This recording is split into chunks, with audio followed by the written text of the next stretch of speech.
What's up, guys? It's Missy. I am back with another SimCity Buildit video. Today we're going to be talking about when do you know if you should rotate and go into the streaks early, or when you should let things sit when you have tasks that are still good, right? And so we're going to talk about that. So before we get started, go ahead and hit that like and subscribe button. As many of you guys know, I try to put videos out daily on the game, keep you guys up to date with how to play the Contest of Mayors, whether you be a high level player or a low level player. If you're not on our Facebook page, make sure that you get on our Facebook page, SimCity Buildit, MissyAnne. We try to put up all of the links to all of the guides and all that good stuff. So, if you were somebody who watched Rose's walkthrough video, okay, that one went up this morning, just a little bit ago. I'm actually just doing kind of an extension on that video to kind of talk about that question that I brought up at the beginning of this video, and that is, when do you let things sit and go into the streaks when you have better options available? So, if you were not aware of kind of what occurred at the end of what was going on here, it's not the end of her week, but we're going to scoot back just a few. Okay, so here we are at 30 tasks remaining, and she's got 6,000 point assignments, okay? So we've got about 10 tasks until the streaks should be started. Okay, this doesn't mean that you have to start streaks at 20 tasks remaining. It means that you need to start thinking about getting those done, okay? It means that you can if you have other things in your list that you need to be careful of. So, for example, as a low-level player, you guys are used to stacking up all of your upgrades and then working your rotatable options the best that you can while those upgrades are in your list. Now, given the fact that you guys had 7 possible upgrades in your list that you could not touch, plus the tasks that are almost always in your list, like monster, coins, repair, keys, things like that, you had very few options to really choose from, which, yes, made it harder, but it also made the choices easier, right? Because you didn't really have very many choices. Now, it's a little bit different. So now you need to not only watch for what you should rotate, but what the potential risks or consequences would be if you rotated the wrong thing at the wrong time. So right here, she's got 29 tasks remaining. Okay, so in about 9 tasks or so is when she needs to start thinking about doing the streaks. That being said, at the bare minimum, how many assignments do you need to leave in order to complete all 6 streaks? Well, there's 4 assignments per streak, okay? We know that 4 times 5 is 20, and we've got 6 streaks, so you would add 4 to that, so 4 times 6 is 24, right? You need 24 total assignments in order to be able to complete all 6 streaks. Now, that being said, you only get 15 tickets, and you need 24, right? So you would need 9 tasks remaining, plus tickets, in order to complete all of the streaks. Now, you're supposed to be thinking about starting the streaks right around 20 tasks remaining. What this means is, the reason I set the bar at 20 was so that you guys could start to think about what you needed to rotate and why and when. For example, in her case, as you can see here, she has sugar and feed. Now, both of these are long factory productions. She's still roughly 8 assignments away from even thinking about doing the streaks, okay? And she has more that she can go even further than that if she absolutely had to. So rotating in the feed would be advised given its points value, okay? Now, the sugar, on the other hand, is not, okay? So I would not have touched the sugar, given the fact that the algorithm rate is significantly higher than the feed. Also taking into consideration her level. She is not, beyond level 50-something and has all 12 factories. We're talking about somebody who has 40 factory slots at best, maybe, and then you're going to get the 45th one or whatever here real soon. That being said, you got to be very, very careful when you rotate things with such high downtimes, especially near the streaks, because if they come back in the streaks, you're not going to be able to finish on time. Okay, so she does that assignment, and then she, as you can see, we're going to kind of fast forward here. Now she's at 26 tasks remaining, and she does the feed. Okay, cargo. Now she does sugar at 4 tasks above when she should be thinking about doing the streaks. This was a huge mistake. Okay. Now I talked about this in the video that you need to make sure that you look at several things before you decide when to start the streaks, when to start, if you need to start them a couple tasks early to kind of get through everything. That way you can rotate some other stuff. So for example, in this case, she has a sugar task that is of high value, okay? Now, she could get the streaks done and then pick up where she left off with whatever's going on in her list. Now, let's say that it was the opposite. Okay, let's fast forward a little bit here. She gets a 6,000, a 6,000, and now she's here, okay? Now she starts streaks. Now, let's say hypothetically that she had the sugar still sitting in her list and that she had a 6,000 point launch VU. Would she start the streaks at 20 tasks remaining? No. She has a 6,000 point VU task there, which means by it sitting there, it has 0 possibility of popping up in the streaks, and it's of a great value, so it could potentially block future, good point valued tasks. So it would be advised that she rotate that. Now, let's say that she rotates the 6,000 point VU and she gets a 6,000 upgrade. And now she's at 19 tasks remaining. Keep doing that as long as there is better options. Keep going for as long as you can until you absolutely have to do the streaks. But if you have options in your list that are risky and could pop up in the streaks in a negative way and impact you negatively, then allow them to sit and get the streaks done and then pick up where you left off when they can't impact you so negatively, right?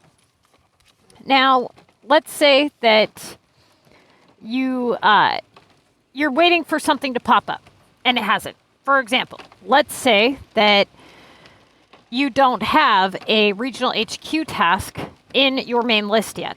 And if it were to pop up in the streaks, it would cause you problems.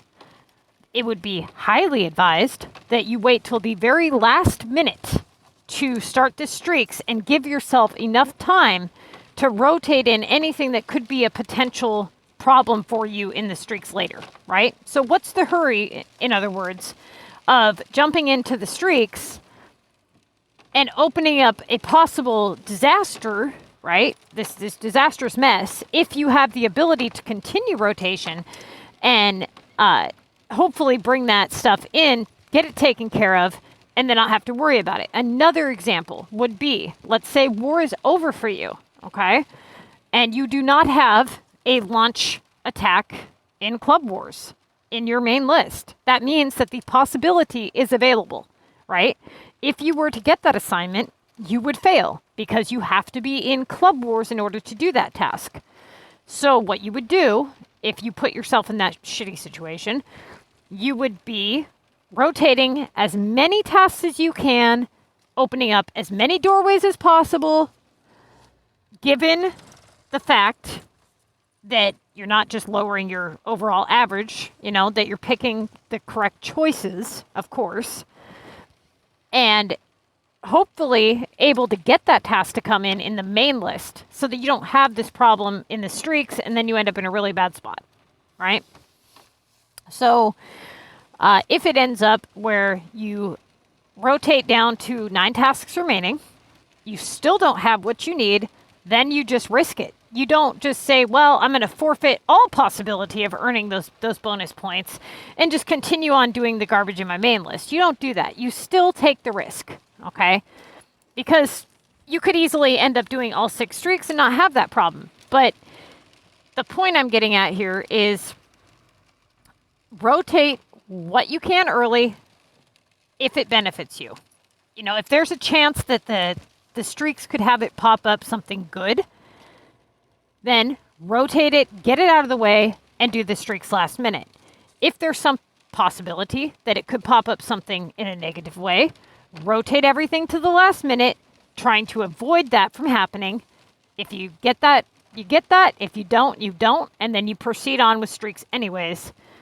So ultimately, again, you want to pay very close attention to your regional timers, your epic timers, your war timers, all of this stuff, okay?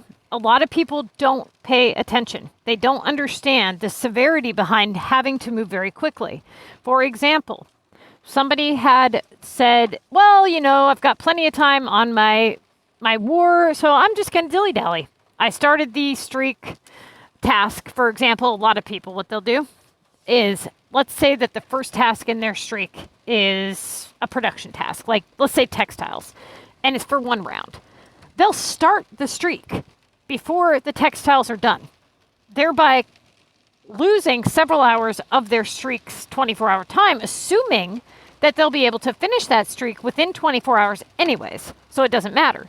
But in reality, it really does matter, because if you were to continue to get factory productions, you could easily, as a low-level player especially, end up in a really bad situation where you have these downtimes and you end up failing the streak because you started something too early. Or what a lot of people will do is they will start a streak assignment, they'll complete it, and they'll have maybe 2 more, and then they don't open their game, they don't continue and get the streaks done as fast as possible. They get off the game for 6, 7, 8 hours. They finish their next one, and they get something like electrical, times 2. You know, you have to do it 2 rounds. So here they are with like a 14-hour downtime, and they've already screwed off over 10, 12 hours of their streak time. So even if they do manage to get they can manage to squeeze in the electrical in time, if they were to get another long factory production, or let's say they have an epic now that's under a epic timer, they wouldn't be able to do it. You guys have to be very, very aware of your timers, and when you actually initiate the first task in the streak, and get shit done on time, okay? Get it done as quickly as you can. The worst thing that you can do is fail a streak, because that is a lot of points. That's 8,000 points you're missing out on. Now, when you have a really nice score, the game has, allowed you to keep up your 2K or higher average, and then you wait to do your streaks like you should, you are guaranteed, if you know for a fact that you can finish any assignment that's given to you, you are guaranteed 48,000 points just from the bonuses alone. That does not include all 4 tasks for all 6 streaks. Even at 1,000 points per assignment, which you know it's going to be higher, okay? You're looking at 24,000 plus 48,000 at a minimum that you can add on to your score. Okay, so if you screw that up, you're looking at over half of your overall score is in those streaks. Now, if you're somebody who's doing the streaks too early, you're not going to like them too much. You're going to end up in a situation where you do them, then you just continue to get garbage thereafter usually. So, make sure that you're not doing them too early. But the 20 mark, the 20 tasks remaining, is a mark that allows you to start thinking about what your next move is going to be, how you're going to arrange your main list and rotate things around to best benefit your current situation. Okay? Everything should be considered. Wartime, if monster is an issue, the monster's timer on if you are not in war and you need to depend on him to do certain assignments.